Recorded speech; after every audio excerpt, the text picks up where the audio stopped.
为了表达对安平观音亭注意过身的不甘，市长黄伟哲特别前往灵堂念香，同时慰问家属。嘛，因为注意长期热心公益，无私奉献回馈地方，备受各界推崇。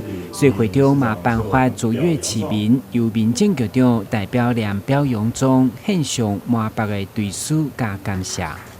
吴高明月女士致力国际间落后国家学童教育关怀，协助本市推展城市外交，建立国际间友好交流合作关系，并积极推展传统孝道文化，成就斐然。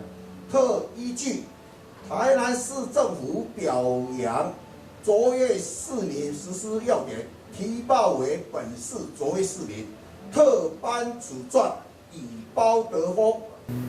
至于吴国明月深受地方敬重，伊的过身对台南市宗教界甲社福界来讲，拢是一大损失。台南新闻郭文吉采访报道。